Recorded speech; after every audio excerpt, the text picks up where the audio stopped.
Lately on the show, people be coming for you and you just let them have it. The one you did, Moneyberg, was amazing. It's funny you say that because when I promoted that he was going to be on and it was live, people were like, why would you give him a platform? I was like, do you guys not trust me? What do you think this is going to be? You think I'm going to sit there with the stupid rash guard? What'd you think about JDM versus Islam? I think JDM wins. And I don't think enough people gave him credit in the Bilal. They're like, why didn't Bilal shoot? Why didn't he like stick? Couldn't. It's because of JDM. Yeah. John Jones versus Tom Aspinall. He shows up to Dirty Box in 3 with the eye patch on the horse. And I was like, this is the fight I want to see. They offered him $30 million. I'm the one who keeps saying the $30 million thing, right? Don't you think by now he would have refuted it? That's Jones. That's what he does. He's mysterious. No, he ain't mysterious. He's walking around with a freaking horse with an eye patch. What's mysterious about that?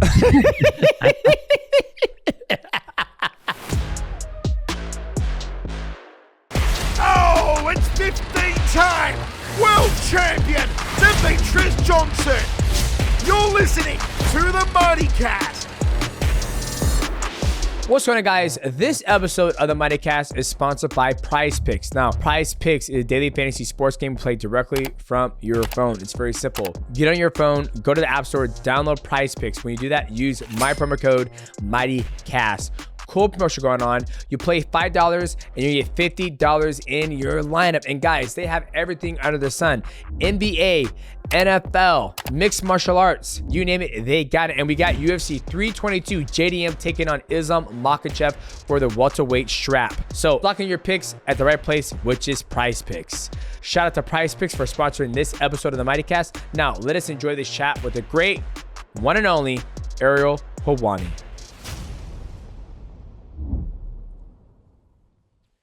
Hello, can you hear me? Yes, sir. We can hear you, GOAT. What's up, bitches? How are you? 2 seconds. I just have to close. His wife's like, who you calling bitches? Okay, what do you want to talk about? Well, you're the GOAT. Let me start out that. You are the GOAT. Lately on the show, people be coming for you and you just don't, you let them have it. Like the one you did, Moneyberg, was amazing, right? Like you guys are going back and forth respectfully, you know. Wait a second. Before we get too far deep into it, aren't I the first ever guest in the history of this YouTube channel and in the history of this show? Aren't I the first ever guest? Yes, I am. Are you the first ever guest? Wow. How quickly I don't see you as a guest. I see you as a friend. I see you as somebody that we've shared so many moments together, not just on your show or on my show, but, you know, UFC Tonight, you know, in the back where you're like, man, that looks heavy. Can I touch it? And I got on my toes and I let you touch it. Is it heavy?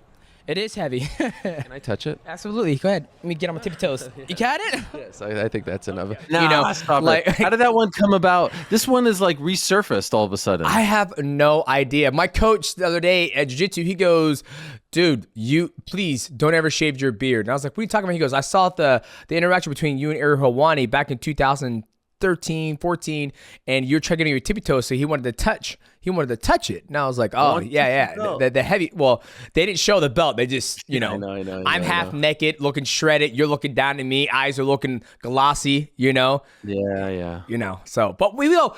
That's why sometimes, like, I don't remember you being the first guest because we have such a bond together that we do. It's like, oh, well, you're my first guest. We have a friendship, a very good friendship. No, because I think this is the first time since. No, you've been on here since then.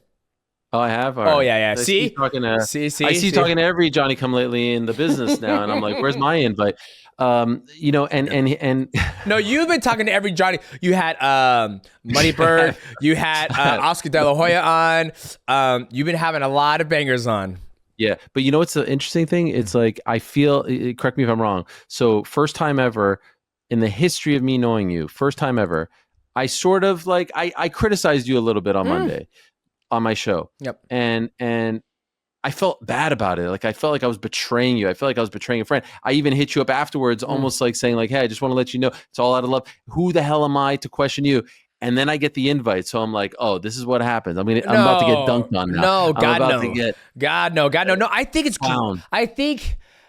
I think when you criticize somebody and the friendship is still mutual and we still have love for each other, that just shows you how depth our friendship is and how much I respect your your opinion and your insight and the disagreement, right? Because I sat there and I was like, you know what? I was like, it's so hard because in mixed martial arts, there's fouling, right? Fouls are going to happen. You get kicked in the balls. It happens in NBA. It happens in NFL. There's always fouls, yellow flag, all that stuff. But how do we truly, penalize somebody for a foul, right? Like if we talk about, Tom Aspinall versus Gane, he eye pokes him. Oh, you get 5 minutes. There's no point taken. There's nothing. The fight ends. Somebody else is going to do it. I never forget, I was training at Bibiano one day, and he goes, this is what I'm going to do. I'm going to kick him in the balls. I'm going to go out there, I'm going to, boom, kick him in the balls on purpose. And then they're going to, I'm not going to get any points taken away. They're going to give him 5 minutes to do it. Then I'm going to do it again. And then the third time, I'm going to pretend I'm going to kick him. He's going to block his hands, and I'm going to knock him out. And he went out there, kicked him in the balls, and ended up knocking the guy out, I believe. But there's no punishment. How do we punish or how do we penalize truly? Eye poke, -1 point. Don't do it again. Like, how do we find that middle ground? Because like I was saying, even when I go, boom, I just did it. I showed you, I sent you a couple clips of my hands open. Yeah. It's just a natural reaction as human beings. When we're scared, we put our hands out. When I'm going to throw my elbow, it's not this, it's this. We use a technique like that. That's how I was taught. And when I've gone to Thailand, that's how they tell me to throw it. So it's very hard to break that mold. And everybody thinks gloves are going to solve it. I don't think gloves are going to solve it because I need my hands open to be able to grapple and move and push. But what's the best way to penalize somebody? Like, minus a point? In my opinion, Jake, take away a point. That's it. It's not. He's like, I still can't fucking see. Take away a point. Like, the warning should be in the back. Mm-hmm. And then the first time you do it, you take away a point. Forget about this intentional nonsense. Again, the point that I was trying to say, and I've said it ad nauseum over the past, I don't know how long, 15 or so years. Mm-hmm. In every other sport, no one sits around when there's an infraction, pass interference, face mask, holding, charge, travel, goaltend, whatever the case may be. No one sits around. No referee sits around with his colleagues and says, did they mean to do it or not? And if they didn't mean to do it, let's let them go. Let's give them a stern warning. There's too much at stake here. There's too much at stake. It's a 15-minute fight. You're like, Jason Herzog said something to Tom that he put in his video blog. And I understand what Jason was trying to say. I think it sounded really bad the way in which he said it. I don't think I would have phrased it that way. But basically what he said is the best part about cheating is that it works. Right? And so what he was trying to tell him was like, if I poke you in the eye, if your opponent pokes you in the eye, it is going to affect you. Yeah. So just focus on getting better and let me do my job. But you know what? If you actually take what he said at face value, it does work in MMA because more often than not, you poke someone in the eye, you hit them below the belt, you grab onto the cage when someone's trying to take you down. Guess what? Nothing happens. Yep. And you're better off for it, the guy who did it. And it's annoying to see someone like Tom get poked in the eye multiple times, by the way.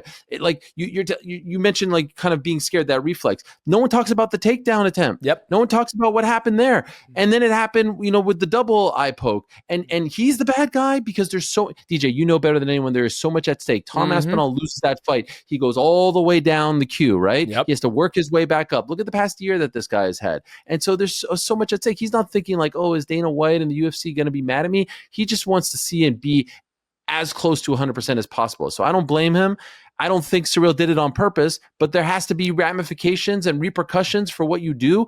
And the fight ending like that is the repercussion, and it should have been a DQ. Ultimately, the DQ no contest is a moot point because Tom retains and they have to rebook it anyway. But the point is, like, look at Petr Yan and Aljo. Yep. Yan threw the knee. They said it was intentional. He lost the belt. It should always be a DQ, in my opinion. Yeah. Well, you brought up something that's kind of fascinating, is that why do you think we get to the point now when a foul happens, everybody's like, okay, relax. Okay, hey, do you think he did it? I don't know if he did it. Like, why do you think they had that discussion amongst everybody? Where could it just be like... Because it's no contest or DQ. So if it's unintentional, no contest. Yep. And that doesn't count as a loss, right? Yep. And so if it's intentional, it's DQ. And I don't think they want to call anyone a cheater. And I don't think they want to give an L to someone who in their mind, made a mistake. Gotcha. Well, I always sit An there. infraction is an infraction. Yeah. Why I sit there and I'm looking, I'm like, you brought us like they're talking, like we have people sitting here literally talking and discussing, is it a foul or did he do it intentionally or whatnot? And the fact that, cheating works in MMA because you don't get penalized for it. Even Derek Lewis made a comment. I was like, I'm just going to do this because they're not going to take any points and he's going to suffer from it. And I'm just going to keep on with the fight. So maybe in one way or another, I feel the commission, because when you brought up the Aljamain Sterling versus Peter Yan, I felt like the commission or maybe the ref was like, no, that was intentional. So it's a disqualification. Aljo, you're the brand new champion. I feel like if this same fight would happen, think Peter Yan, who was up at that point, he was about to be up 3-1? Yep. Do you really think that he tried to blast him illegally, or was he just confused, didn't know the rules? Like, there's a difference between throwing a knee and then being like, oh, I actually want to illegally hurt this guy. Mm-hmm. No, there's no way. He just messed up. Yeah. He just made a big mistake. Just like someone who gets called for a pass interference in the fourth quarter of the Super Bowl messed up. You didn't mean to bump that wide receiver. You messed up, but there's ramifications for that. And so that's why I think like, hey, you know what? Sucks for you. The same way I think Anthony Smith should have been the UFC light heavyweight champion. John Jones blasted him in the face with an illegal knee.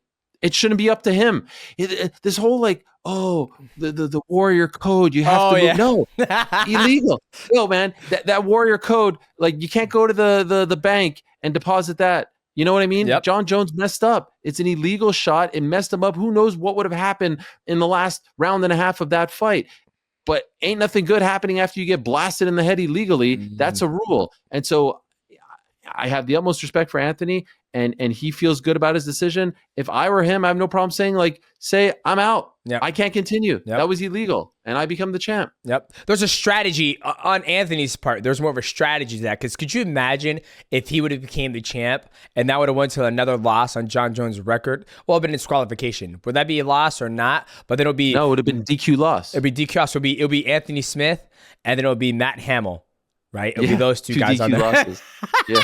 It would have been weird. And obviously they've adjusted the rules a little bit, but I'm saying at the time, I thought, he should have, like this whole warrior code thing, like you guys are warrior. No, you don't have to prove anything to any of us. Yeah. You are already warriors. You make that walk, you step into a cage wearing 4-ounce gloves and nothing else, a cup. Like you have nothing to prove. Yeah. This nonsense that you have to prove anything, this guy's scared, that guy's scared. I don't believe in any of that. I just think rules are rules. And it's crazy to me that the people who get fouled, the people who have the illegal strikes, landed on them in any way, shape, or form, end up being the bad guys because they didn't adhere to some nonsense code.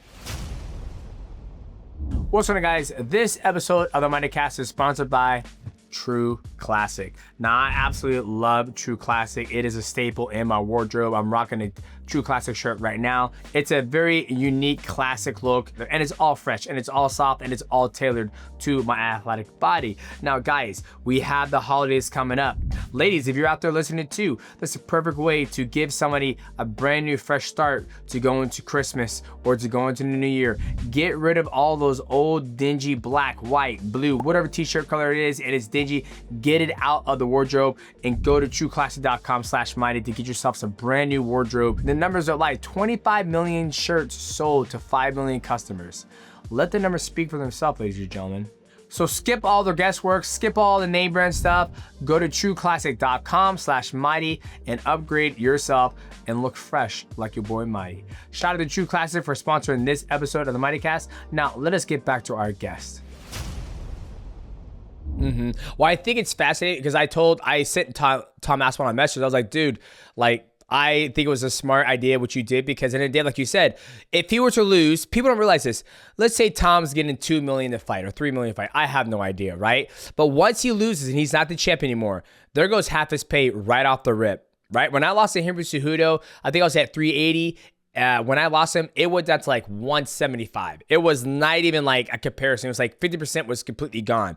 And I think people don't take that into consideration and only think about as an entertainment sport, like, oh, you should have nut up. I've done it before. Oh, you could have pressed on. Where it's like, dude, like last time I checked, he couldn't see after like 2 or 3 or 4 days.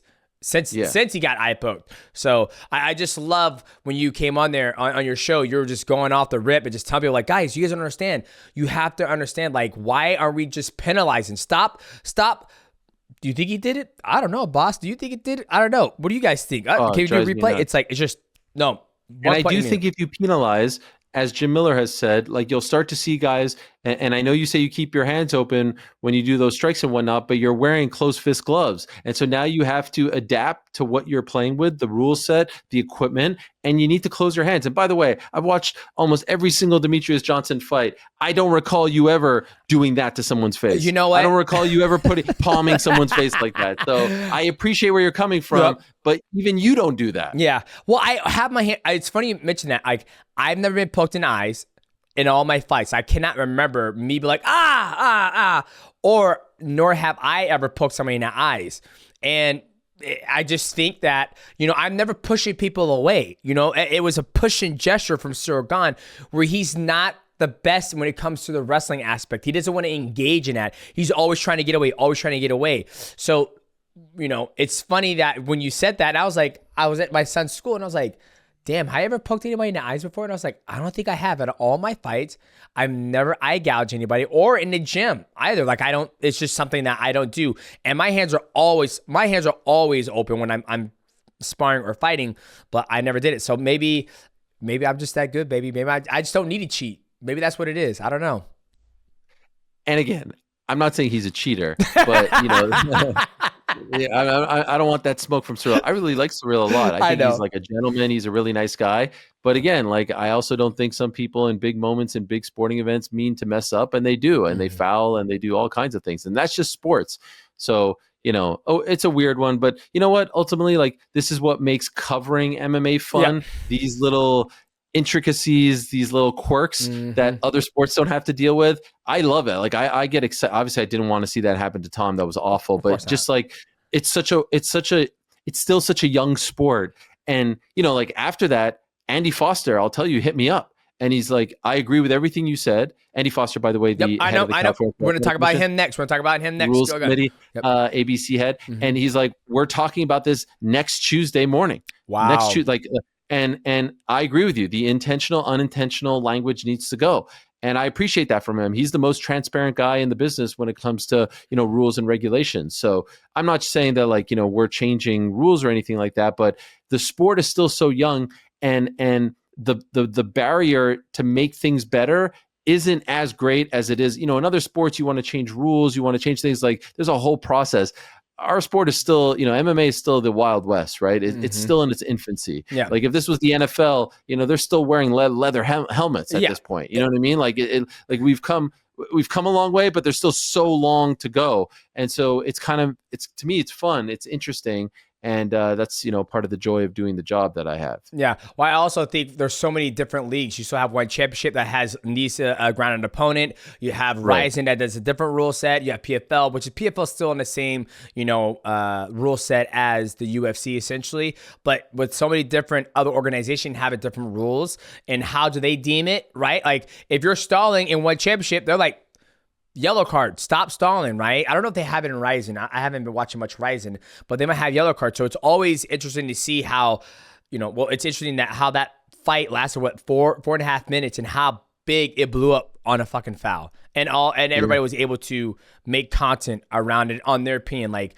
Tom should have kept on going. Oh no, Tom did the right thing. I saw my man Aljamain Sterling. Man, I don't know. Okay, I want to move on. Okay. Let's talk about Andy Foster. I listened to that interview, and I've been following this UBO, the Muhammad Ali Act reform or revival bill. What is your honest gut about this? Because when you talk to Oscar De La Hoya and you also talk to Andy Foster, and I've been eating up on your content all damn day. I don't tell you that, but I do. But people don't know that. I appreciate it. When you talk to, well, what's wrong with telling me that? I mean, it's nice to sometimes. I don't know. I don't want to glaze you all the time, right? Sure. I know. But what I loved about it was you brought up some very interesting points that made me scratch my head when you talk about, when they do those meetings, the calls. It's all MMA guys in there, all retired mixed martial artists in the call. There's never a boxer in there, right? And I'm sitting there thinking, I was like, maybe boxers don't give a fuck.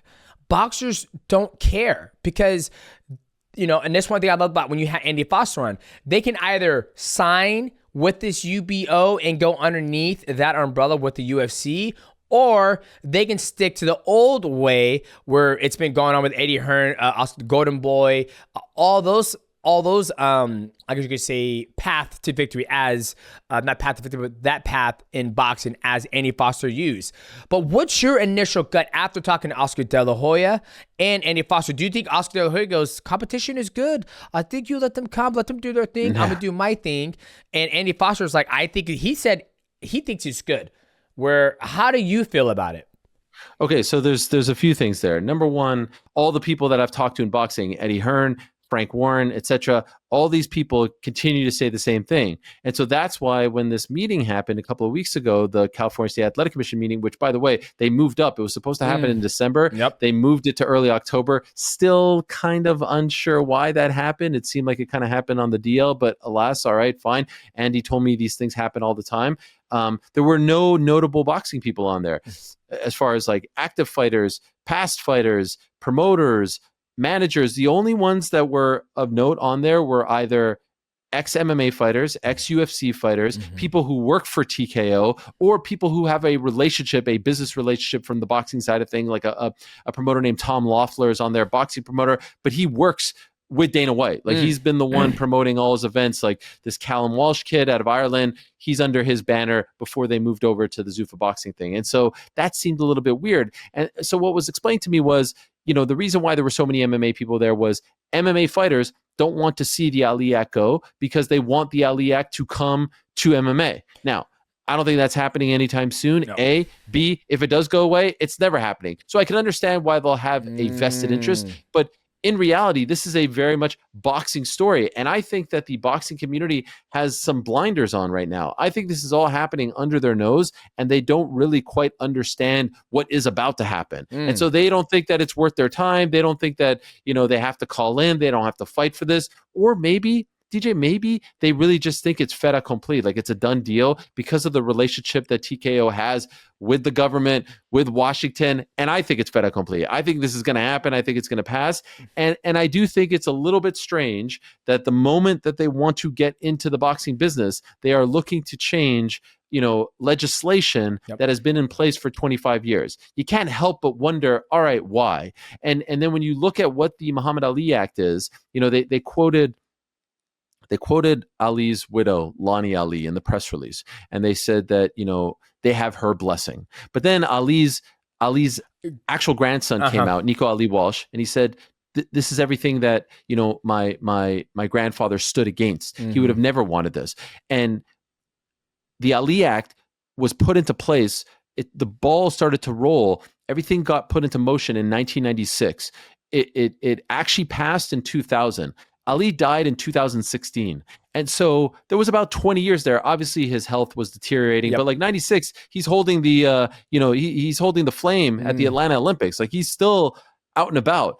And so I'd like to think that we should honor what he believed in, what he felt when he was alive, as opposed to asking people who aren't Muhammad Ali and say like, hey, what do you think about this? Oh, I'll give my endorsement. Who knows what's going on behind the scenes there? I think that's a little bit funny as well. And ultimately what the UFC, what TKO wants to do is to have the boxing model look a lot more like their pro wrestling and UFC model, which is basically they don't have to play ball with these other sanctioning bodies, these governing bodies, WBC, WBO, IBF, WBA. Like, no way, we're gonna have our own belt, just like we have our WWE belt, just like we have our UFC belt. We don't have to play in the sandbox with others. We don't have to adhere to your independent rankings and you saying that there's a mandatory and that guy has to fight our guy. No, we want to play with our own guys. We want to match make our own guys, and the rest of you can sit over there. Oh, by the way, we want it to be like WWE and UFC, where we don't have to open our books to you each and every event and show you exactly what we're making.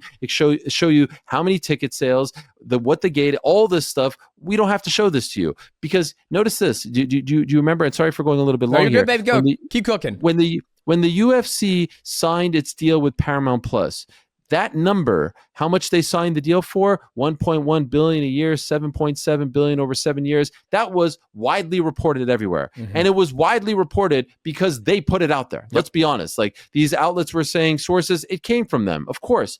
Did you happen to notice when Zuffa Boxing announced its deal with Paramount Plus as well, the numbers did not come out? Nothing. We don't know how many years. We don't know how many, dollars per year, how many dollars over the course of the deal. And you know why? Because they don't want that number out. They don't want the fighters to know, oh, wait, you're getting, I'm throwing out a fake number here, 500K a year from these guys. It's obviously going to be less than the UFC deal because it's an unknown entity at this point. Yeah.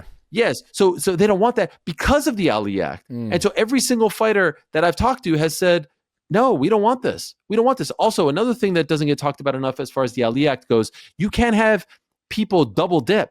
A common thing in MMA is you'll have managers who act as promoters. This happened with World Series of Fighting and Ali Abdelaziz, Ed Soares and LFA, Graham Boylan and Cage Warriors. All of these guys are managers who also are promoters. And so they'll sign fighters at a young age. They'll bring them up. And then the UFC will come and sign them, and they'll say, okay, you're gonna be a part of my management team, and I'm gonna cut the deal with you, and now we're gonna bring you to the UFC. That can't exist in boxing. You can't be a manager and a promoter. You have to be one or the other. And so there's a lot of things that make bringing the Ali Act over to MMA a little bit funky, and there's a lot of reasons why they don't want to have to adhere to that and why they are going through this process. And I don't believe, last thing, I'm sorry, call me naive, call me whatever. Everyone's telling me, oh, there's just going to be 2 Ali Act. You can pick and choose. Come on. You can't pick and choose which legislation you're fighting under. You live in America. There's one set of rules. You don't get to pick and choose what the rules are. And so call me crazy, and maybe I'll be proven wrong. I think whenever this gets revived or whatever you want to call it, that's going to be it. And everyone's going to just have to deal with that. What's going on, guys? This episode is sponsored by First Form. Now, guys, let's be honest. I have a hard time getting my greens inside of my diet. There's not a wide variety of greens that I can eat. So for me, I look to my Ultimate 50 Greens to help me get my greens in my diet. Now, Ultimate Greens has 50 organic ingredients, including grasses, fruits, and vegetables, digestive enzymes, and probiotics, supports digestion, immunity, and energy. Low temperature processor for nutrient retention, no bloating, no gritty texture whatsoever. And for me, when I taste it, it kind of tastes like a green tea. Also a little bit of a chocolate taste to it. I really enjoy it. I take it every single morning. I like to take it with my creatine just to stack it on top, and I have no bloating, and I get all my greens inside of my diet. Now, if you guys are having a hard time getting your greens in you, I think you guys should give this product a try. I love it. Like I said, I take it every single day. Even when I go on the road, I take it with me because I think it's very important to make sure I have my greens. It's easy to get the protein. It's easy to get the carbohydrates. But the hardest thing to get in everybody's diet is the greens. So look to Ultimate 50 Greens to get your greens inside your diet. Just click the link in the description below, and that's going to get you to the right place where you get to get your First Form Ultimate Greens 50. That way you guys start getting your greens in like a champion. Shout out to First Form for sponsoring this video. Now, let us get back to the content. I think you can pick and choose which one, like Andy Foster says, because I think when you get the contract, it's gonna like, hey, which one do you want to fight under? Do you want to fight, because if you're gonna fight under DJ, you could pick, I'm sorry, but you could pick and choose. But it's the fact that there's a choice is only helping one side. But do you see, understand? I understand it. But at the same time, like this is how I think about it, right? It's like, and this is me. People are like, oh, DJ's such an asshole, da da da. But for me, it's like if I run a business. If I started a business and I'm like, hey, do you want to work for my business? You don't get to see what's underneath the sheets. Do you want to work? This is what I'm going to pay you. It's a fair wage. You go work over here. You go work over there. You go work over here. But you want to work here.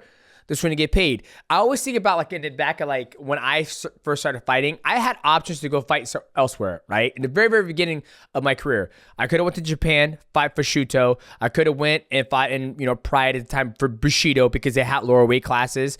But Matt told me, he goes, we're not going to Japan. And I was like, well, why not? He goes, because they don't pay shit. He goes, that's why we're not going there, because they don't pay.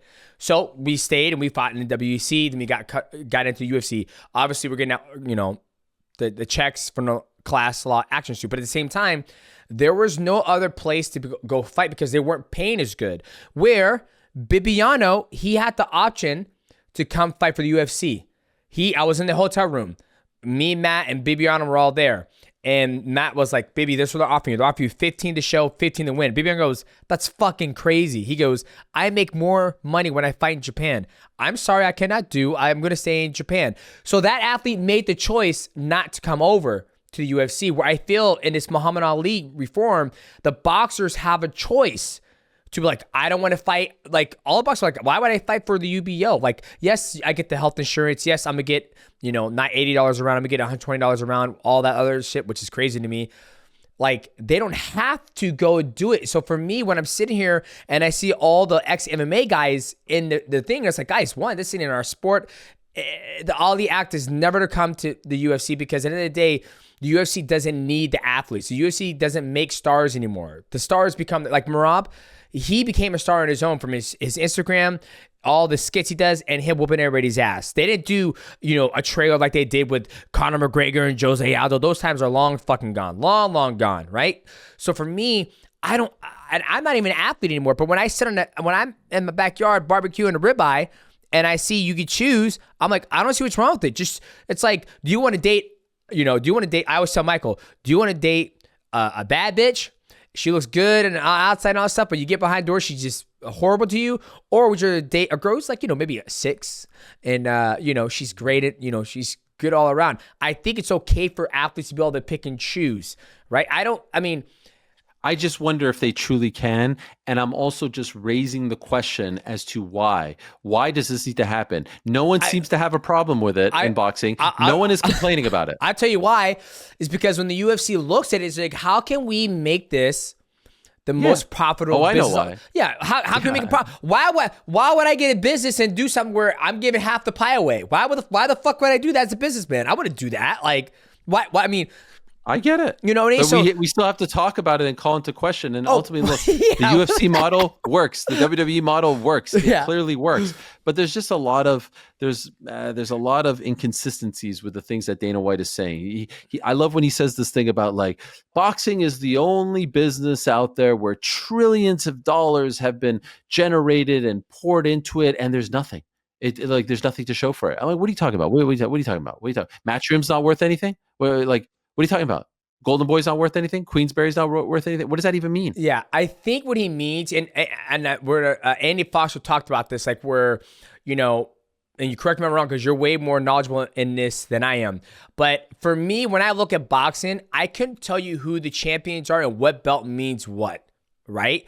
Second thing is that I never forget when I was following, I believe it was Usyk or another boxer. He was the champion, and I think it was like 2 or 3 months he was obligated to defend the belt, and then he was like, or I don't want to say it was Usyk, because Usyk was like, I'll fight him, I'll do whatever.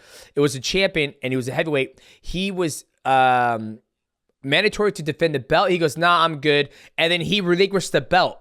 Like, he was like, I'm good. It was Usyk. And so 2 weeks after he beat Fury to become undisputed champion, the IBF said, we need you to defend the title against the mandatory. He didn't want to do it, and so they took the belt away from him. Yeah, so they had Dubois fight Joshua. So for me, it's almost like, how do I put stock into that belt when they just like, he goes, I can't do it. And he goes, and I understand why I had this discussion with somebody. It's more about the athletes, where as for, what Andy Foster said, I like what he said. He was like, it's more mainstream when it comes. Like, I couldn't tell you, and the fights that you want to get made. How I've been waiting to see Anthony Joshua fucking fight Deontay Wilder, or maybe how come we haven't seen Devin Haney fight Gervonta Davis, or like, it just, I don't like that. Like, how these are the problems of boxing, but guess what? It ain't going to change after this happens, because unless you're with Zuffa, unless you're with the Zuffa, right? You're not going to. If Devin Haney, so on November 8th, Virgil Ortiz is fighting. Yep. And everyone wants to see Virgil Ortiz fight Boots Ennis. Yep. Virgil Ortiz is a Golden Boy fighter. Mm-hmm. Boots Ennis is a Matchroom fighter. Okay, that could happen, and it probably will happen, because they're both with DAZN, and they're both in the same weight class, and they've both said, like, we want this fight. If Virgil Ortiz was a Zuffa fighter, right, a Zuffa boxing, it ain't happening. Yeah. There's not even an option. Yep. Like, right now, if you are one of the people out there who is dying to see Costello Van Steenis fight Khamzat Chimaev, you want to know how about this one? Because I was being a little facetious there. Dakota Ditcheva. Wouldn't you love to see Dakota fight the winner of Valentina versus Zhang Weili? I would pay top dollar for that fight, right? Yep. Sign me up. Yep. It would be incredible. There's not even a point of having this discussion because it will never happen. It will never, ever happen. At least in boxing, there's a chance of now there's a ton of politics. There's a ton of nonsense. Things have stopped these fights from happening all the time. But you know what I've learned over the years as far as boxers are concerned? Like, to us, it's like, oh, come on, there's a WBC, there's a WBO, IBF. You know what? To them, this is what they dreamed of. Yep. They want to hold that WBC title. They don't care that it's splintered 4 ways. Muhammad Ali once held that title. Jack Dempsey once held that title. Like, they're like, to them, that's history. They want that title. To us, from the MMA world, you're like, nah, man, you just want the one belt. It's clean, it's cute, it's nice. You're the UFC champ. That means you're the best in the world. But it's just a little different over there. And so to apply that same mindset to this sport that has been running this way for 100 years, I think is just a little bit strange, but they're going to try to do it, and let's see what happens. It's almost like you're looking at an aspect of like disrespecting the culture and the history of it, right? It's like these, like the champions before who built this sport, this is what those boxers grew up looking at, and they want to hold that belt. That the fact that the Zuffa is like, we're not going to acknowledge those belts. You want to fight in this pool, you're going to have to fight here. You're going to fight people under this UBO, which I'm like, okay, that's... For me as a spectator, I'm like, hey, that's how they want to do business. Let them do business that way. It's up to the fighters not to, pour into that. And, I love how Andy Foster says, back in the day, they had HBO, they had Cinemax, they had Showtime Boxing, ESPN. All of the major networks are leaving boxing. Now boxing is on Netflix and DAZN. But Netflix, it's putting on, fights like Gervonta Davis versus Gervonta Davis taking on Jake Paul, where it's more of an entertainment value. I don't want to say any disrespect, but it's like Crawford Canelo, Taylor Serrano 3. Oh, no, that's different. That's different. That one was a amazing fight, big fight. Like, that was more of a sporting aspect of it. Well, when I look at Jake Paul versus Gervonta Davis, each time, it's like they could do that, and you have DAZN. Do you think, since that model of boxing, how it's been for the last 100 years, do you think that model has shied away, pushed away HBO, Cinemax? We're like, guys, there's no fucking money in this. We're getting out of this because all the money is going to the fighters, or like, why do you think they all left? Do you know why? I'll tell you why. Tell me, baby. Okay. So HBO Sports used to be the gold standard, right? Yep. That was boxing. I worked for HBO as an intern in 2003, 2004, in large part because I wanted to be at the home of boxing. Oh my God, this is incredible. Showtime Sports was the other one, right? And Showtime got out of boxing as well. But guess what? The thing that people like Andy are failing to mention is HBO Sports doesn't exist anymore. Yep, I remember you said that. Showtime Sports doesn't exist anymore. It's not like they said, we're out of the boxing business. The entire sports department doesn't exist anymore. So boxing was one of the major casualties. I worked on a show called Real Sports with Brian Gumbel on HBO. That doesn't exist anymore. All those people lost their jobs. They had nothing to do with boxing. Bob Costas had a show there. Joe Buck had a show there. Showtime had all kinds of things. None of it exists. Steven Espinoza was the head of Showtime Sports. He doesn't work for Showtime. So it wasn't just boxing was something that they didn't like over there. It's the entire sports department. So I think it's disingenuous to say, oh, all the networks are leaving. Right now, we have Netflix, which in the span of 365 days, Paul Tyson, Taylor Serrano 3, Canelo Crawford, and the majority of those fights on those cards were legit, like non-influencer fights, all top tier fights, right? Fight cards. Yep. You have DAZN, which obviously is the home to the likes of Matchroom and Queensberry and MVP and Golden Boy as well. And, they are what they are, and they're doing a great job. There's obviously limitations when you have DAZN because the sport is only going to go as far as like DAZN is, and DAZN isn't necessarily mainstream right now. Yeah. So like there is part of a thinking where it's like, it's only going to stay here. HBO had The Sopranos and Entourage and Sex and the City. So those people were watching 24/7 De La Hoya Mayweather, but is what it is. Paramount Plus is getting into the boxing business. Yep. As per, the deal with Zuffa Boxing. So like there are places. The one that left, the only one that you could say said, you know what, no mas on the boxing business right now is ESPN. They had Top Rank. Their deal with Top Rank came to an end in July. And they kind of washed their hands of boxing for now because, to be honest, they paid a premium for Top Rank. Nick Khan, who is the president of WWE, he brokered that deal when he was working at CAA. And I don't think that they felt like they got a return on their investment. So they walked away. Guess what? There was a period where ESPN was in the boxing business for many years, and they got out of the boxing business and they came back in with Top Rank. So who's to say they're not going to come back in a year or two with someone else? So right now you have 3 major broadcasters in America that is that is airing some kind of boxing, and I don't think that's the worst thing in the world. Is it like the old days on ABC with Howard Cosell? No. Is it like the old days on HBO or Showtime? No. But the times they have changed. You're watching basketball games and football games on Amazon Prime, for goodness sakes. You're watching basketball games on something called Peacock, which obviously is the streaming platform NBC. The times are changed. So you can't adapt that like, oh my God, there's no HBO and Showtime. We're losing out. Nah, trust me, Netflix and Paramount and DAZN are paying pretty well too. Yeah. Well, I just love like when he brought that, because I sit there, as listening to your show, and I'm like, you know what? I would be fucking boxing too if there was no fucking money to be made. And that's why I was like, maybe he's right, maybe he's wrong. And the one that like he talked about it, I want to see, and I hate it, I want to see, do MMA athletes, if you took 200 MMA athletes in the UFC, we can do UFC one, wherever we want. Let's just do UFC. 200 UFC fighters and 200 boxers, and compared the low end to the medium to the high end. Obviously, the high end of boxers blow out our high end in mixed martial arts, right? But that medium household and that lower tier, I want to see apples to apples, right? Like, I'm tired of hearing that, oh, boxers make more money, man. And I'm like, and after Andy Foster said it, he goes, it's a lie. I see these paychecks come through all the time. It's a fucking lie. Don't get me wrong.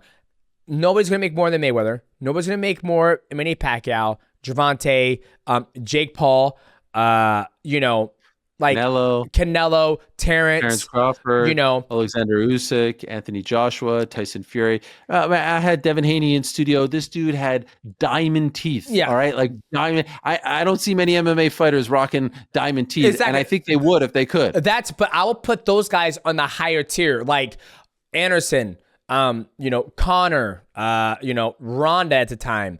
Who else would I put on that? Two of those fighters are long gone. One hasn't fought in 4 years. Yes. I understand. Right? Yeah.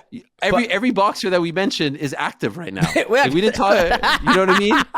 Every boxer, and now you're pulling out. But that's Anderson and Randy Couture and Chuck Liddell and Ronda Rousey. But that's what I want to do. And where's Dan Severn at? Denver started to make no money, but I want to see the high tier, because it's I just like to see receipts. Not that I'm due to see receipts, but you always hear that common theme, like, boxers make more money than MMA guys. Yeah, at the higher echelon they do. If you make it there, it's almost like I view it as this, like motocross, where my son wanted to be a motocross. I looked at all their pay, and I was like, this is what the best guy is getting paid.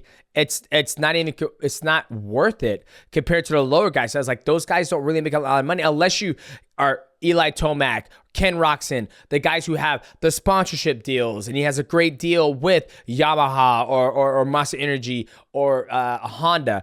I feel like that's what it is, like a boxer. Like, who's a medium level boxer who's, I just don't know. Right, like I know. I think all those guys are making more. To be honest, I think they're making 7 figures. I mean, I heard Devin Haney say recently, like, he doesn't get out of bed unless it's 10 million.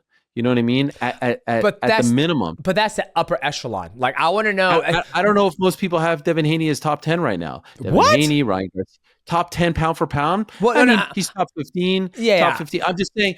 Okay, let's go to the. He's certainly not top 5 right now. Okay. Let's go to the bottom half of the top 10 in MMA. You think those guys are making anywhere near 7 figures, let alone 10 million? No. The bottom half. No. Who would be bottom half? You tell me. You tell me. Okay, let's go through it. Pantoja? Oh, he ain't making that. Volk? Well, he's a champion now. I don't think he's making 7 figures. We're talking low 7 figures. We're talking high 7 figures. Jack Della? Jack Della just got to the party. Okay, fine. He just got to the party. Who? Khamzat. I don't know, man. He got that UAE money. They be giving fucking money out like it's candy out there. I don't know. That's all from the UFC. That's all from the UFC. Oh, from the UFC. Yeah. Alex Pereira. You think Alex Pereira is making 10 million? I think so. I would be shocked if he Do wouldn't. you think Tom is making 10 million? Nah, he ain't making 10 million. Yeah, I stand correct, Ariel. Maybe you're right. Maybe boxers do make more money than us. Of course they do. MMA And, guys. and by the way, Haney's not even a champion right now. I was just talking about the actual champions. And there's more belts for him to be a champion. He's about to fight for a 147-pound title. But the point is, like, there's a lot of guys that you don't realize, like a Virgil Ortiz. The equivalent of a Virgil Ortiz in MMA is nowhere near in terms of like the tax bracket as Virgil Ortiz right now. There's just no doubt about that. And what I said to Andy was the pie. Let's talk about the pie. You're telling me like you see the numbers come in. Okay, let's talk about the pie. Let's talk about like how much of that revenue pie, the gates, all that stuff is going to the, to the promoters, and how much is going to the fighters. And like, he didn't have much of an answer for that. I would argue, what have we heard? 20, 25, 30 max, right? On the other side of things, it's 70, 75, 80 to the fighters. Like, who doesn't want to sign up for that? So that's what I mean. It's like when I sit here and we talk about this, if I was fighting today, if I was a boxer today, not MMA because MMA doesn't have the Ali Act. If I was a boxer and I sat here, this motherfucker talking about I'm gonna get 75, 80% of the pot, and these motherfuckers over here gonna say I'm gonna get 30. Get the fuck out of here. I'm not going over there to fight for those. That's why I feel like boxers don't care like about this Reform Act going on, because they're like, if I can pick and choose which legislation UBO I'm going to fight under, I wouldn't even come 10 fucking feet. I wouldn't even touch it with a 10-foot pole. So that's where it's like, why would they even go there? Like, I understand why the business wants to do it and how the business can exploit young boxing, young boxers trying to make it up to that point where they can get known. But I just like, when we sit here talking about getting a look at the pie, if I get a chance to look at the pie as an MMA guy, when I fought for the UFC or won championship, oh yeah, I would have fucking loved that every day. But it's just like, it's madness to think that, they're trying to bring that into boxing. You've been beaten down by the system. I know. Right? I'm fucking old and decrepit now. Look at me. You should be signing up for this and advocating for no, this. All right? This would have affected you. A lot of people think that I'm for it. I always look at a thing as neutral. I'm not a fighter anymore. Sure. I look at it neutral where it's like, hey, if my next door neighbor wants to have a fucking barbecue and play loud music and all that stuff, he go and do it. But once it starts to affect me and my children, then I'll say a couple things. But right now, this Boxing Reform Act of the Ali doesn't affect me. Sure. It doesn't affect it doesn't affect MMA guys. It should be affecting the boxing guys. But when a boxer's like, I don't give a shit if I'm not worried about it. They might have Peaky Blinders on, but when it comes to them signing the next contract, it's like, and they can say, if their manager does their due diligence, which legislation am I fighting under? Am I fighting under the UBO? But if they're going to, obviously, when they choose to fight for Zuffa, they already know they're going to be on that at UBO. So the best way to avoid that is don't sign with Zuffa Boxing. You just listen. Maybe there are some guys who are like, you know what? I like what these guys have done. Yeah, which is fine. They're some of the most brilliant people in the history of sports. Nick Khan, Mark Shapiro, Dana White, Turkey Al Sheikh. Like, I could see a fighter being like, yeah, give me that. Yeah. I like that. Yeah. And that's fine. Well, there's nothing wrong with that. There's nothing wrong with that. I have no dog in this race in the sense that, like, I'm not out here I'm not telling fighters, you need to go on this call and fight. I'm just asking questions. Yep. And I'm just asking, are you into it or are you not into it? Are you into it or are you not into it? Yep. And I also think it's really weird, as we said earlier, that it's like, why are all these MMA fighters so passionate about this when it really doesn't affect them? Is it just because down the line they want this Ali Act?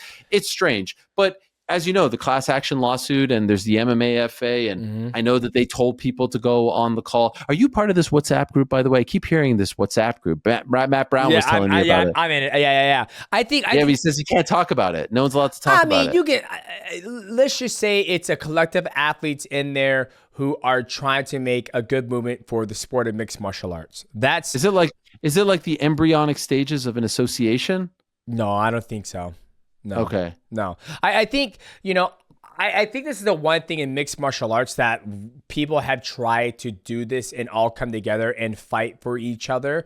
But I truly believe that we are designed as human beings, as a mixed martial artist, to hate one another. Meaning that when I was a professional athlete and I beat somebody and then they got a bigger paycheck than me, I would resent them. Or when they would get a sponsorship because they were more popular and I'm the champion, I would harbor resentment towards them.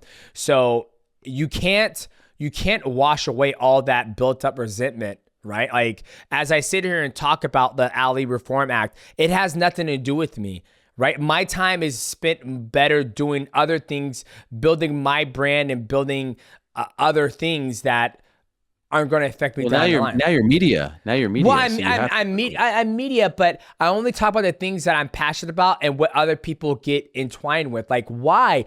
I do raise my eyebrows. Like, why did we discussed it, but as a business standpoint, yeah, it makes sense for Zuffa Boxing to do this. Why the fuck not? Why would I give? So for me, I don't look at it as an athlete. I'm not an athlete anymore, right?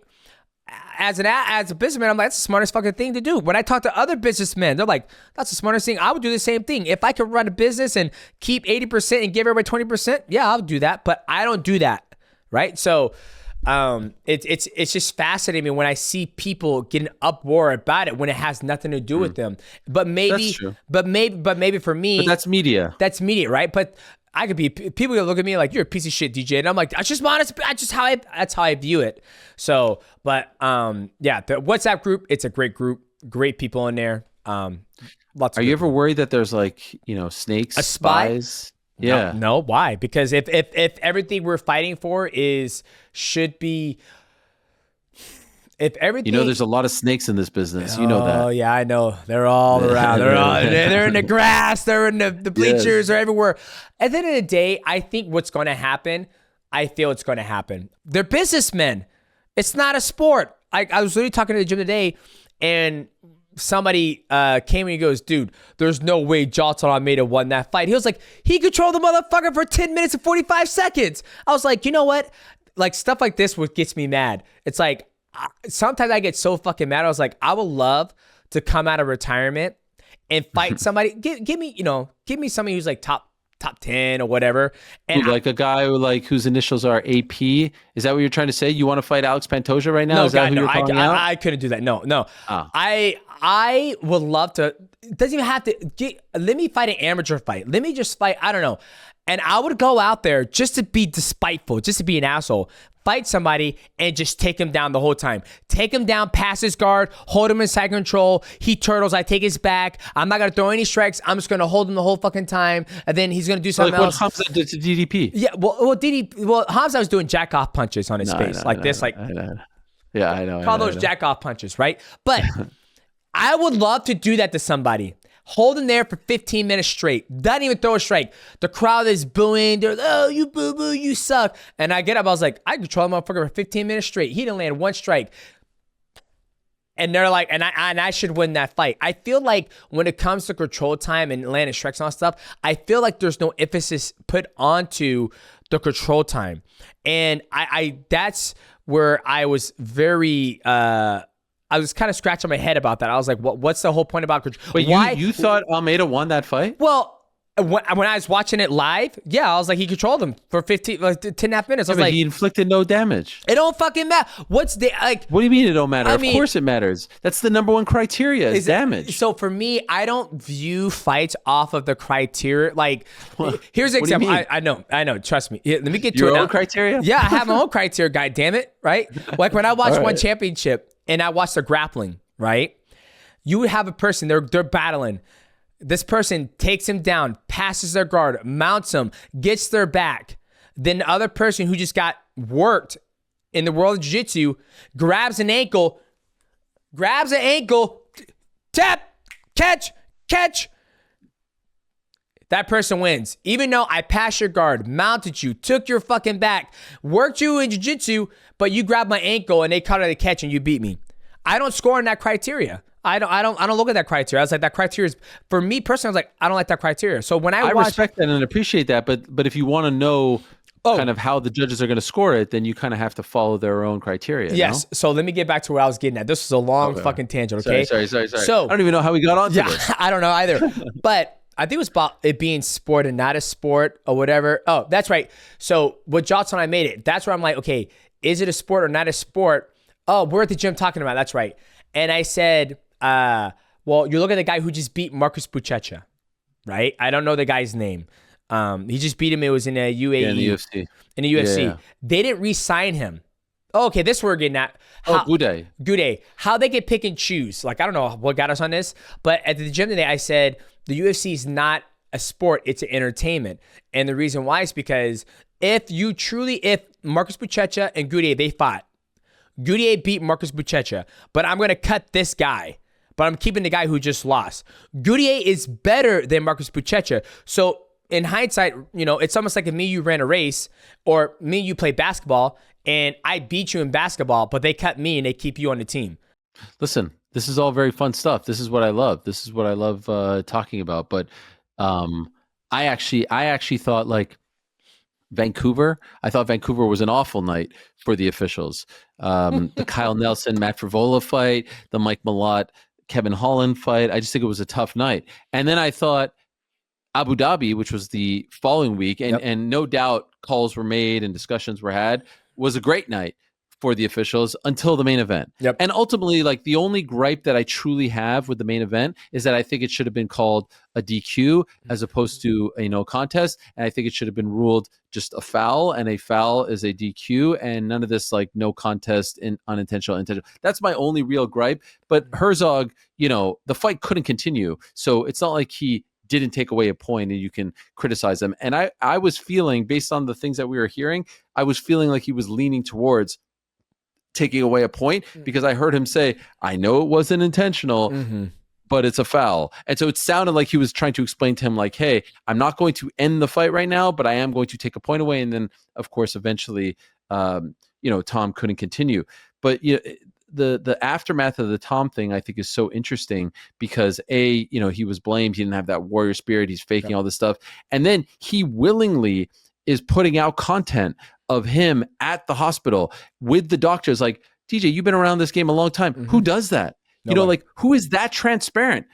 Something like that happens to any other fighter. You don't hear from that dude for weeks. Maybe you get a nice little Twitter or Instagram post and that's it. This guy, and to me, like, people are then dissecting this and being like, oh yeah, look at that doctor there. They said he's fine. Like, this guy is trying to show you, like, I've got nothing to hide here. I'm going to take you to the doctor. I'm going to take you to the hospital and show you the pain that I was in.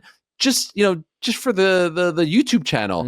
If he truly was faking, if he truly had something to hide, why would he put that all out there? But again, people are spinning that into like, look, he opened his eye at the 322 mark. Oh, he must be a faker. Yeah. It's crazy. All to say though, can't freaking wait for the rematch. Oh, and I think it's weird that Dana was so upset because now you've just walked into like a freaking money fight. The alternative was Volkov versus Aspinall 2 that had no juice behind it. And now you're getting Gane versus Aspinall, all that bad blood. He faked, he didn't fake, I hate you. Like, what? This is amazing. What a gift from the MMA god. So I'm surprised that he was so upset, but who knows? He might have just been in a bad mood. Yeah, that's Dana, because it could have ruined plans for the future, like not the Sir Gane versus Tom Aspinall, but the John Jones versus Tom Aspinall. Like, I when I was sitting there and I was thinking, I was like, okay, Tom Aspinall has to win this fight, because if he doesn't, the John Jones's fruition will come. Oh, this is so funny. This is so funny. Because, John Jones, he said he's here today, gone tomorrow. Like, I'm going to be here around forever. And then sure enough, the eye poke happens. He shows up to Dirty Boxing 3 with the fucking eye patch on the horse. He changed the Instagram with the eye patch, and I was like, okay, I want to see this fight now. Like, this is the fight I want to see. You could have seen the fight. Guess what? You could have seen the fight, and they offered him. They offered him $30 million. It wasn't even one of those where he was like fighting for another promotion. Yeah, he was. You know what I mean? And by the way, don't you think, like, I'm the one who keeps saying the $30 million thing, right? Don't you think if I was wrong, don't you think by now he would have refuted it? Oh, of course. He never even comes close to refuting it. But so that just tells everyone. But that's Jones. What? That's Jones. That's what he does. He's mysterious. He kind of. No, he ain't mysterious. He's walking around with a freaking horse with an eye patch. What's mysterious about that? He's just trying to get his licks in. And then they put out a video of him being like, "Yeah, I saw a fight where Tom Aspinall got subbed and he quit." And then I'm like, well, then why did you take the $30 million? If you think this guy's a chump, what were you so worried about? Yeah. Why were you campaigning for Pereira when there was an offer to fight Tom Aspinall for massive money that you've been asking for? I mean, and now you're going to kick him while he's down. Like, anyway, that's the fight game. I don't think that personally. I don't think Tom should as well. Yeah. But if I'm Tom, I'm like, all right, MFer, like, let's go. Like, you want to get your licks in here? Like, why don't we just fight and figure it out? If you think I'm so weak, if you think I'm so bad, if you think I'm such a wuss or a quitter, whatever you want to say, let's just fight. Yep. He doesn't want to fight. He wants to fight Alex Pereira. That's the one thing I love about our sport. Is you can say whatever you want, but once you get in the cage and the cage is closed, then it's like, okay, here we go. You're gonna shut up the put up, right? We're gonna fucking fight and figure out who's truly better than the other person instead of all the Twitter game and Instagram game. I don't know. I'll never forget when Betchka Hera and Ronda Rousey were about to fight, right? And they're going back and forth. I'm like, Ronda Rousey's gonna beat this. I was like, I'm not gonna buy a pay-per-view. I'm not gonna buy a pay-per-view. And then somebody said, I'm about to beat this bitch's ass. I'm like, all right, I'm buying it. Like, just that. I'm a sucker for content. I'm a sucker for, the drama here and there sometimes. Ariel, I have a question. I have a question for you. Yes. How much longer you want to do this for? Oh, wow. Yeah, like what's your end game? Like, this is and when you say this, what do you mean by this? I would say covering the sport of mixed martial arts, or just covering journalism, right? As you know, we talk behind off camera where it's like, hey, we always gotta not come up with the concept, but find new guests, talk to this guest, this one didn't get back to me, all that stuff. There has to come a point in time where you're like, fuck, man, you know what? I think I don't want to, try to reach out to this person. Obviously, it's always nicer when you hit me up, it's like, I got you. Best feeling in the world. Yeah. Best feeling in the world. I hit you up. I got to share some stuff around. I got you, right? Like, that's not the case for every single person we want to talk to, right? So there has to come a point in time deep down inside where it's like, I'm going to do this for another 4 or 5 years and then I'm good. I think I'm going to drive off in the sunset, hang out with the wife and kids, maybe jump into basketball, maybe cover football. What's your end game? Like what? I feel honestly, man, like I say this from time to time, if it ended tomorrow for whatever reason, God forbid, I would be incredibly disappointed because I feel like I just got started. Honestly, I feel like that's true. Yeah. I feel like I just got started, man. Yeah. We started Uncrowned a year ago and I feel like Uncrowned is like the culmination of everything that I wanted. It's my team. It's my content. I own the IP. I own the channels, the YouTube channel, the pod feeds, all this. And we're just getting started. We're only a year old. So this is the beginning of a whole new chapter. And now we're starting to do these Uncrowned films, which I'm very excited about. We did that last one, the bare knuckle fighting, the BKFC. Beautiful. I loved it. And that's where, continue. I don't want to cut you off. No. That means the world to me. And it was funny because I went to that event and that was the first one that we did. We've done 2 since, but they haven't come out yet. So we have them in the oven, so to speak. And man, I felt so alive. I was like, I miss this because once I left ESPN and the pandemic and all that stuff, and my job description changed a little bit. And I'll be honest, like I don't want to miss my kids' soccer games on Saturday. I'd much rather be at the park down the street watching them play soccer than at T-Mobile Arena for a big fight. It just means more to me right now. And I know at some point they're going to get older and maybe I want to go back in 6-7 years when they're off in college. But right now I want to be there for my daughter's, U9 soccer game. Yep. So anyway, I still miss it. So like going to that BKFC show, like the feeling I felt afterwards, it was hard to describe. I was like, wow, like seeing the fighters and interacting with them before and after and the emotion. And they were very kind to let us do our thing. And I was like, I missed it. And Uncrowned Films was the fourth pillar of Uncrowned that was missing. Like when we started Uncrowned, we had the .com with the great writing, Chuck Mindenhall and Ben Folks and Shaheen Al-Shadi and Elliot Warsaw. We're covering MMA, boxing, and pro wrestling because I feel like there's no great unbiased combat journalism out there, and that's what uncrowned.com is. And then, of course, we have the studio shows, my show, Monday through Wednesday, Boys in the Back on Thursday, The Crack on Friday, watch parties, post shows. That's great. We got the pod stuff as well, the audio. That's great. But we were missing the out of studio, boots on the ground, getting a feel for what this is. And I've been wanting to do, like, I've done the event, like the interview with me and you backstage. Like, I did a million of those. But I wanted to put together, I want to cover stories. I want to cover event. I want to cover promotions. That's why I called it What is BKFC? Because I want to go to KSW. What is KSW? Who are these people? Why is it so big? What is Octagon? What is Ryzen? I've never been to a Ryzen event. What is Fight Circus? What are these things, right? These other non-UFC promotions, there's a million of them out there that are fascinating. Who are these fighters? Why are they doing this on a Saturday night? All this stuff. And I want to tell stories about weight cutting, and I want to tell stories about PEDs, and I want to tell these kinds of stories about officials and regulations and all this stuff. I want to do proper journalism, boots on the ground stuff. So that's going to be the fourth pillar that has reinvigorated me. All to say, I ain't going nowhere. Like, I feel like I'm so alive, and my job has changed, and I'm not following the circus like I was back in the day. And I don't say the circus disparagingly. The circus is what pays the bills. Like, I love covering the UFC. I don't want the UFC to go away. I don't want them to fail. This is great. But I want to be able to do my show in the studio, have the long form interviews, talk to the people, all that stuff, but also go out on the streets and do things as well. I want to be the best when it comes to combat journalism. I want to be the most trusted. I used to hear people talk about Walter Cronkite. Walter Cronkite was the anchor for the CBS Evening News back in the day. When he said something, people believed it. They called him the most trusted man in America. They called him Uncle Walter. My second son is named Walter in large part because I hold that name in such high regard. Wow. And when people say to me, like, when you say it, I believe it, it's the greatest compliment you could say. And I take that very personally. But you know what? I want to be that in every walk of life. When I die, hopefully in 100 years, this is the dream. Will I get there? I don't know. I want people to say, that guy was the best interviewer in the world. He is the best at interviewing people. So in February, I'm going to Italy, and I'll be covering the Olympics for 3 weeks for the CBC, the Canadian Broadcasting Corporation, our public broadcaster. When I say our, Canada's. So it's our version of the BBC, home of the Olympics for as long as I've been alive, home of the NHL in Canada. It is the home of, the freaking Olympic Games. I did it in July of 24 in Paris, and I have the great honor and privilege of going to Milano for the Winter Olympics. And that to me is an opportunity to show people I'm not just an MMA guy. I'm not just a combat guy. Doing that in Paris was the most challenging and rewarding experience of my life because I felt like I was able to show people that I could cover track and field, swimming, gymnastics.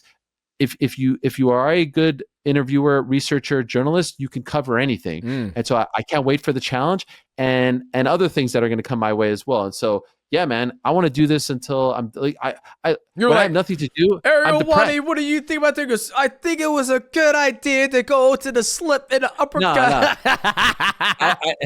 I'll never pretend to be like a technical analyst or anything like that because I haven't done what you've done, but asking questions, finding out people's reasons for why they feel a certain way, all that stuff. That's what I love, and that's why I don't venture into the technicalities, the analysis. I leave that to the likes of you and all the other great fighters out there who have turned media members. I mean, that's your bread and butter. Yep. And I think that my bread and butter is just like the emotions and the psychology and all that stuff and just asking questions and trying to get the best answers out of people because I have a great privilege where I'm, I have access to, some big names that I could talk to and bring that to the public. So all to say in a very long way, you ain't going fucking nowhere. I ain't going nowhere. I want to sell this thing for $500 million in 2 years. Turkey, call me up. And no, I'm kidding. I love this. And man, I can't believe I get to do this for a living. If you would have asked me, no joke, 20 years ago, 2005, like, what do you want to do? It was exactly this, literally exactly this. I feel very, very lucky and I don't want it to end anytime soon. I'm actually like terrified of it ending. I'm always terrified of something happening to me or something. I'm like, the dream is just starting, but positive thoughts. What's your thoughts on, just a couple more and I'll let you go. What's your thoughts on Jake versus Tank? I think Jake versus Tank is a really so it's interesting. I was asking someone this question, this like hypothetical recently, and if we were presented the same exact sort of like I would fight you. Set, no, but it's actually along those lines in MMA, Yep. in that like it was like a guy who's 200 pounds going up against a guy who's 135 pounds in MMA. If it was happening in Ryzen or something, people would be like, "Yo, I kind of did."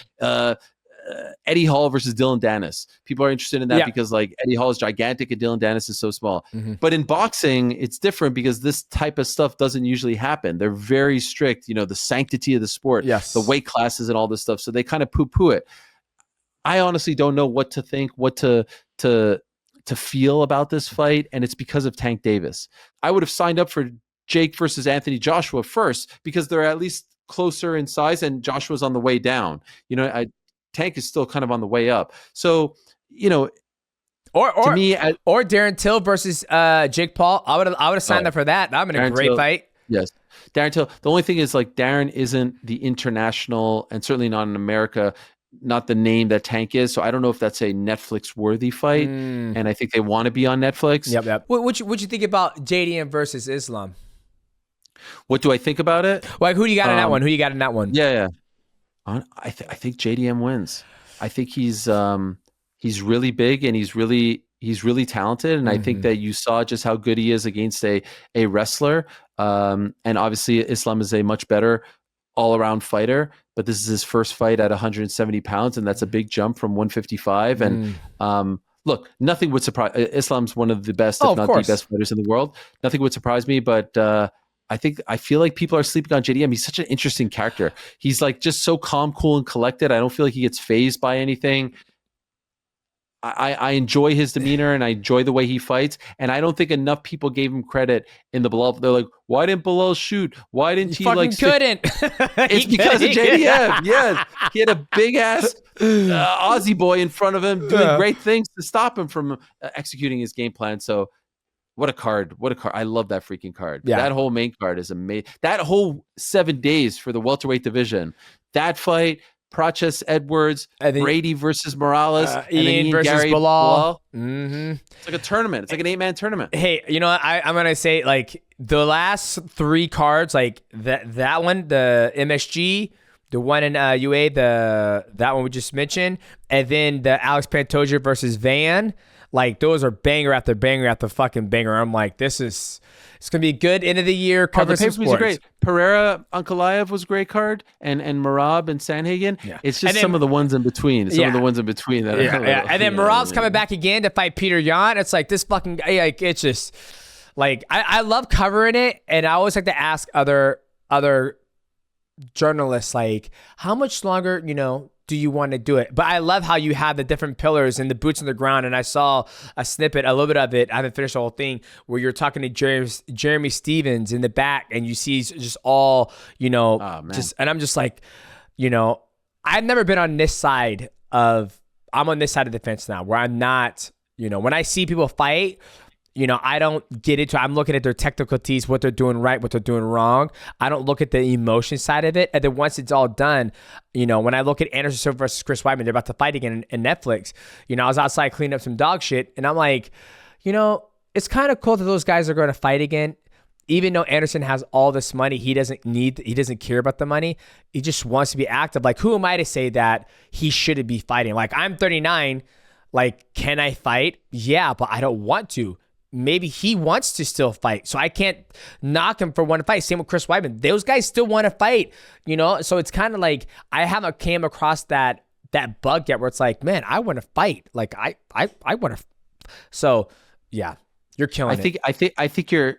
Thank you. I think you, as are you. I think you are scratching your itch via all this. Yeah. I think you have attacked, and I've said this before on my show and other places. You have attacked this, meaning the YouTube channel and all the content you're doing, the same way that you attacked your athletic career. And that's why it's so good, because you're like a 1%er. And when you go all in, and we've seen it. Look at the production value. Look at the content that you're putting out, not just the interviews, but everything else, the death sentence stuff, all that stuff. Like, no fighter has done that. Yeah. No one has done that. And so that's why I think you're not having those itches is because I think you're so invested in this and you're so competitive and all in and you want to be the best that you could be that you don't need to address any other itches that are happening on your body because like I think you have blinders on and obviously you're doing other stuff and you're training and your kids, but like I feel from afar people are like, man, DJ stuff's so great. Yeah, it's like, yeah, because he's a special 1% type of human being and he's attacking this. He's not just doing like little Zoom chats and mailing it in. There's nothing and shout out to Michael and your whole team.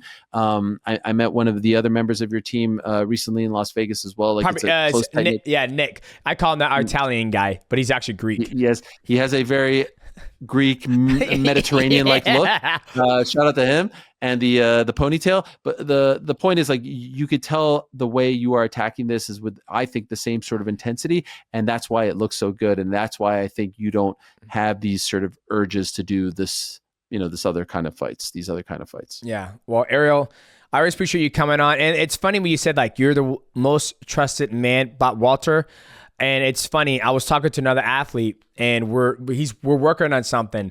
And then he goes, yeah, man, I think I'm gonna call Ariel HELWANI in, like get him paid and have him come narrate the whole entire thing. And so you have left a great impression on the mixed martial arts community. So this is your time to let the fans know how they can support you, the Uncrowned, all the stuff we got coming up. The floor is yours, brother. Thank you. Just the usual spots. And the channel obviously means a lot. The YouTube channel, Ariel HELWANI, that's where everything is. But go, please. I know reading for some people isn't cool these days, but I am so proud of uncrowned.com. Shaheen Al-Shadi, our editor-in-chief, has done an amazing job. The writing for MMA, for boxing, and for pro wrestling, I think is the best, and it's unbiased. We're not tied to anyone. No one's telling us what to say, what not to say. I'm so proud of that thing. It's exactly what I envisioned it to be, and we're under the Yahoo Sports umbrella right now, and it's amazing. Each month, man, we're competing with NFL for the top most traffic sites on Yahoo Sports and fantasy. Like it's combat, it's our little engine that could, and the NFL, and then sometimes the NBA, but it's usually us 1-2, 1-2, and that's everything that I dreamed of it being. So very proud of that. Thank you. Much love to you. Once-Over's scared of me because he hasn't said anything this entire time. I haven't given him a chance. Actually, there it is. Now that you finally thrown it to me, I wanted to say you started the episode. You said you were the first guest, so I had to dig it up. Am I not? You were September 26th, 2023. You were the first guest, but here's what's even more interesting. This is the 100th episode of a Mightycast. Holy shit! You didn't realize? No, when I looked it up just to confirm you were the first guest, and then I knew we were getting close to 100. Wow. So first guest, you weren't episode 1 because we had a couple without guests. Okay. But first guest, 100th episode, Ariel HELWANI. Wow, look at that. Look at that. It's just... I'm the Brock Lesnar of the Mightycast. Well, it's just crazy. Like, as we sit here, we talk about, like, all the things that you want to do and cover Netflix and DAZN. Like, I never thought when I started this, think about that, Michael. This is our 100th fucking episode. Amazing. Yeah, it's crazy. And why not have one of the best good friend, Ariel HELWANI, to be the 100th guest. That's a great hat, by the way. And that's like a 1 of 5. There aren't that many of those out there. Yeah. I got my limited edition cap. Yeah. And I know I said it probably the first time you were on, but it's worth saying again. We joke around a lot, but Ariel, if people don't know, worked with him at ESPN, and at the time I was mostly doing graphics and stuff like that. But Ariel was one of the few guys. I think he saw something in me and gave me a lot of praise early on. And I could say for sure, I don't think that I would have gotten the YouTube game if it wasn't for the help of Ariel and a lot of other folks at ESPN. So I always owe that to Ariel and the bad guy. And Ariel always been cool to me. And I think getting to 100 episodes would not have been possible without Ariel HELWANI. Boom. Love it. Thank you, guys. All right, boys. Virtual hug. Well, hey. Wait, and also I can't let you go with... We started off and you changed the subject. That Moneyberg interview. That was vintage Ariel HELWANI. I didn't mean to change that was okay. You sit down and you spend the afternoon. You watch every minute of it. I was cleaning my dishes while listening to it. I was like, I'm gonna do this right now. Thank you. It was good. Tell me about that interview and kind of how you approached it, because I was shocked when I reached out to our boy Jordan Kamsen, who's a producer with Ariel, buddy at ESPN, and I was like, man, is he seriously going to have Moneyberg on? I didn't know what to expect, Yep. That was amazing. Well, just describe that whole process. It's funny you say that because when I promoted that he was going to be on and it was live, people were like, "Why would you give him a platform?" I was like, "Do you guys not trust me? Do you not trust me? What do you think this is going to I You think I'm going to sit there with the stupid rash guard? Like, what do you think this is going to be? Like, just chill for a second. Chill. All right, let me cook." We talked. I saw the video of Sean approaching him in the hotel. And I thought it was hilarious the way Sean was like addressing the camera like he was some sort of news correspondent. And so we just talked about it. And it was just like a throwaway thing. And I didn't really know much about him. I'd see him pop up. And then the guys in my I was like, who is this guy? And what's he all about? So anyway, like 2 days later, he DMs me and he's like, I'd love to come on your show. So I sent it to them on our group chat. And I said, do you think we should do this? And they said, yeah, it'll be great. Do it. So I said, all right, let's set it up. Then I spent in like the 5 days leading up to the interview, I listened to every single breakdown, every single deep dive. I mean, hours on this guy. And there are a lot of people who have made a lot of good content out there about him and his background. And I just, anywhere I went, like I went for a run, I went to walk the dog, walking around my house, cleaning the dishes. I'm just listening to everything. And I don't like to have anything in front of me. So it's not like you see, I'm not looking at notes. Like it's just me and him talking. I felt like I had an opportunity and maybe the only person to have that opportunity, because who knows if he's going to do this again, to figure out some stuff, like ask some questions. And I thought fair but tough questions and see what this guy's all about.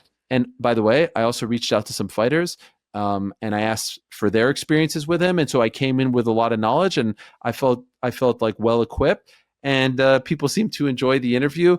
The cheeky bastard took a photo. He asked me for a photo, and then he freaking photoshopped it with the T-shirt. But I just laughed at that. I'd like to think people realize that I'm not actually wearing it. But you know what? He was a good sport. There were no issues afterwards. He came. He faced the music, whatever you want to say, and I would like to think that people now understood why I wanted to have him on. Yeah, it was great. It was probably one of my favorite interviews you've done, and I think he means well. You know what I mean? He means well. And that interview, it had Michael dying, had me dying. And you just, like I said, now that you talked about this before, when you have your own, you are the machine. You get to pick and choose what you want to say, what you don't want to say, who you want to have on, who you don't want to have on.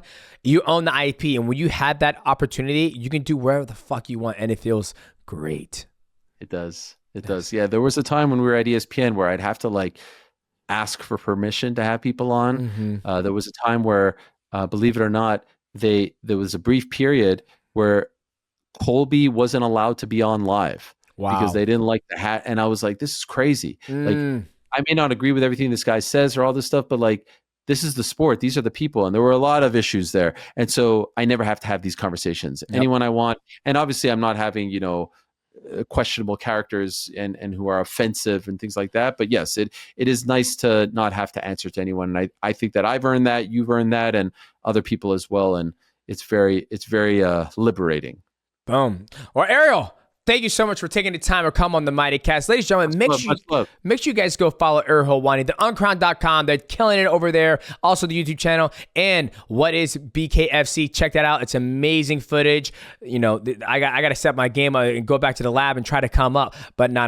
It's all love. We're not competing. There's enough space everywhere for everybody. Go give my man a follow. I'm your host, Demetrious Johnson. Our guest, Ariel Helwani, and the co-producer, Michael Ronsover. We'll see you guys at the next episode of the Mightycast. What's going on, boys? Welcome back to another episode of the Mightycast, and we just had on our very first guest of the Mightycast, and he is also our 100th guest of the Mightycast. It was Ariel Helwani. Damn, Michael, this is our 100th episode. Can you believe that? No, yeah. The only thing that even got me to check it was when Ariel said he was the first guest. I pull up the Spotify, and then I also wanted to confirm it. So while the Mightycast was going, I was counting all of them. 100 episodes. Started in, I'd have to check, but I believe September 2023. And now we are into November 2025. 100 episodes. So we've been doing this for 2 years. 2 years of Mightycast. Yeah, 2 years every week. So that actually makes Wow. sense. That makes sense if you think about it, because we've been consistent. Haven't missed. I can't think of any week that we missed an episode. So really has been 2 years. 52 episodes a year. So that makes sense. 100 episodes. Wow. Yeah, That's fucking crazy. Wow. Ariel was the first, and we are being completely honest with you. We had no idea this was 100. No idea. I was just No looking. idea. I was just looking on. I always type in the episode number whenever I do Spotify internally. We don't post the episode number as like, oh, this is Mightycast number, because I know some podcasts do that. We don't do that, but this is 100th. Crazy it's been that long. The amount of guests that we've had. I believe we've had a guest in essentially every single one except for the first couple, and then maybe a couple where we did award special. So it's kind of insane that we have got to not only 100 episodes, but just the consistency of, I can't think of weeks that we took off. I can't think of weeks where we're like, oh, we couldn't get a guest, so it's going to just be me and you. We pretty much were consistent every single week. Wow. 100 weeks. Well, we had to give a shout out to every single one of the guests who were able to come on here and make that happen, because obviously without the guests and the viewers, this would not happen. So we appreciate you guys and all the guests who've been on here. But let us go ahead and talk about the chat with Ariel Helwani. I love chat with him because I truly believe he's probably the GOAT when it comes to analyst, journalist work. I mean, he's so damn knowledgeable. I will never challenge him on a fucking, what UFC is this, or who's this boxer, or this. And his love and passion, and now that he has Uncrowned, and now he's doing Uncrowned Films and the uncrowned.com, it's almost like he's taking all that passion and building his IP and making it so massive that he's covering every single aspect of the sport, right? He doesn't have to, because you know how it is when you're at the UFC and you ask the hard questions. We never heard from that guy ever again. He might not even be alive. And everybody knows what I'm talking about. The guy who's talking about who asked Dana White about the Reform Act at the Netflix. We don't know where he's at now. It's just so awesome to hear Ariel Helwani still have the passion and ask the hard questions, whether it's to the fighter, to Moneyberg, Annie Foster, Oscar De La Hoya. All cards are off the table when you sit across from the great Ariel Helwani. Yeah, and I was with him at ESPN. I'd kind of mentioned, I mean, I've said this, anyone who's been listening from the start, they're probably like, Michael said this story a million times, but I worked with Ariel at ESPN, worked on Ariel and the Bad Guy pretty much from the start. And when I say that, it sounds like, oh, Michael must have been the lead producer, the top guy, kind of like I am with this show, but I really wasn't. Like, I was kind of just another guy on the staff. I did graphics, I did B-roll, kind of boring stuff. But Ariel right away was someone who could tell, like, hey, this guy's like really knows his shit about the sport. I remember there was one time we were talking about every Ariel and the Bad Guy. If you remember the show, we would do like this week in MMA history. So it would look at some event that happened that week. And I became the person who would think of it every week. And I had just mentioned, like, man, I remember when Anderson Silva fought at light heavyweight for the first time. It was a really big deal. It was on Spike TV. And I was kind of saying, and he's like, how the fuck did you just know that off the top of your head? Like, he was just floored of like, wow, okay, you know a lot of shit. And then we started doing more and more projects together, and then it led to me being promoted. And one thing I always respect him for is he shouted me out on air all the time. Like, it was just like, man, Michael did this. And I think he gave me the confidence to do what he's done now, which is leave the giant of ESPN to create your own thing. Cause it's so scary to do it. But when you do it, it's just like, I was with Ariel at ESPN. There were hard days where it's like, why are we doing this? Well, because UFC just paid billions of dollars to have UFC air on ESPN. So we can't say certain things, and, just the relationship between Dana and Ariel. So I think right now it was genius for him to be like, okay, enough's enough. I'm owning my own thing. I'm gonna have Derek Moneyberg on the podcast if I want to. I think we're gonna get Death Sentence on there eventually now, which dude, which will be oh imagine, my God, that'll be amazing. He goes, can I say that shit or not? Oh, dude, imagine Death Sentence in studio. I'm super happy for him, and also I can't thank him enough for I don't think there'd be a Mightycast.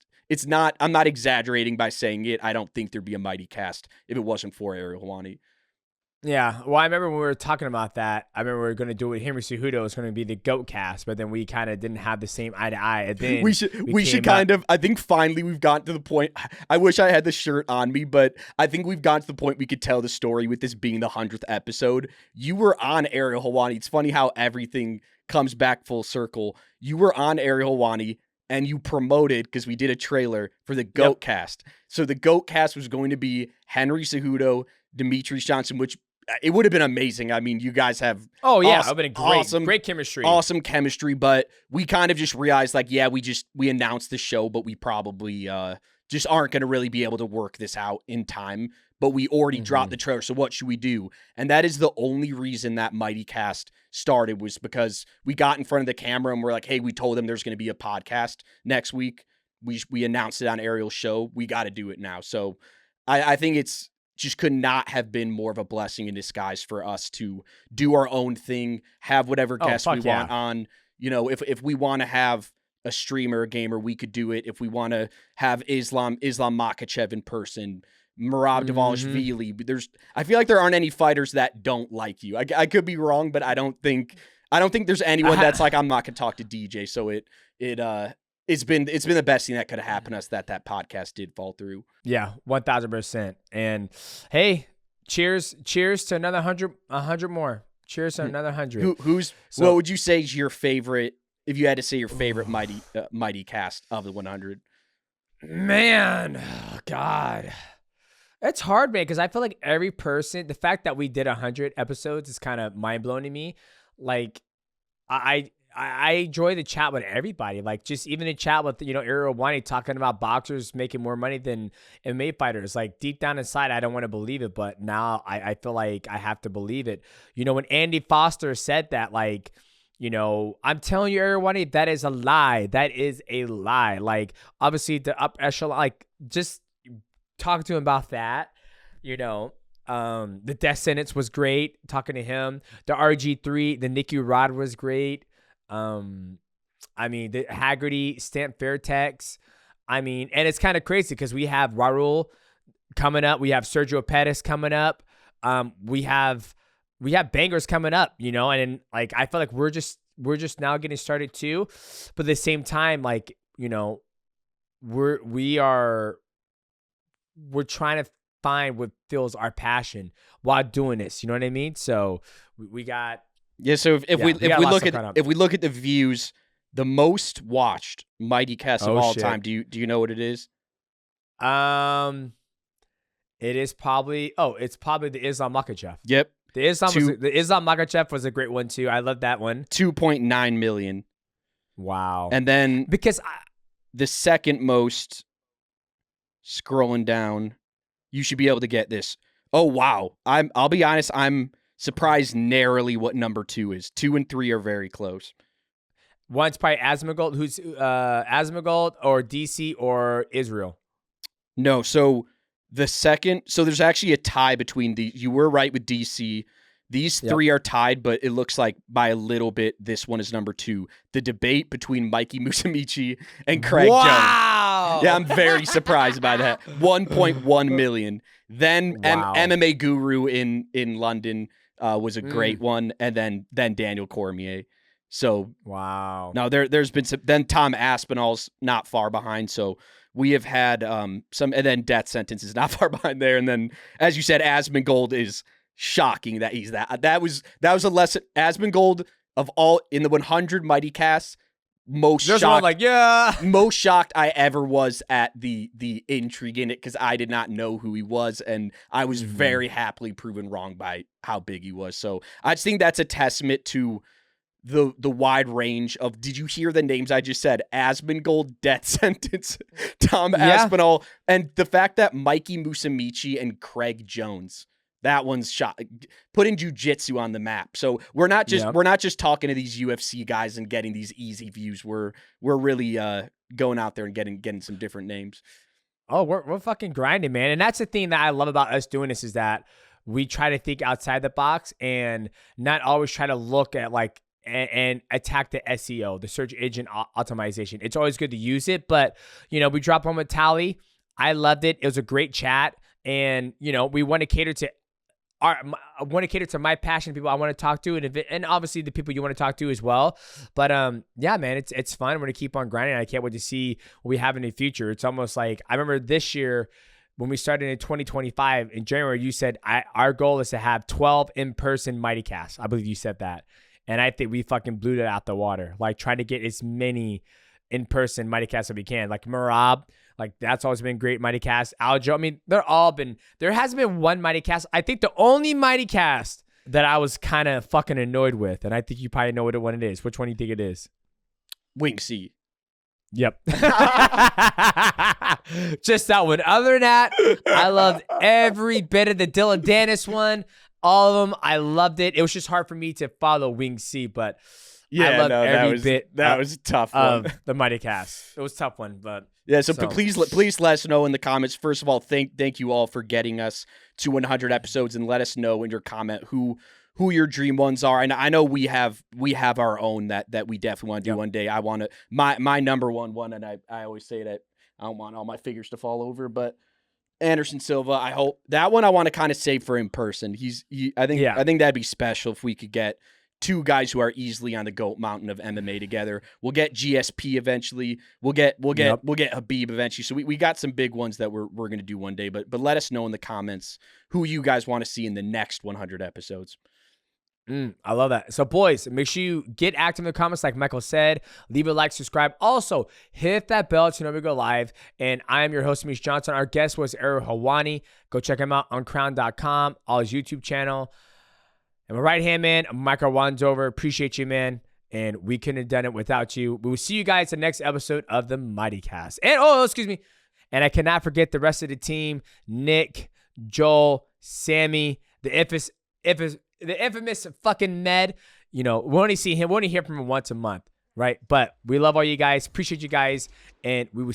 And we cannot forget our boy in the Netherlands, Sammy. We love you guys. We appreciate you guys. And fans, we'll see you guys at the next episode of the Mightycast.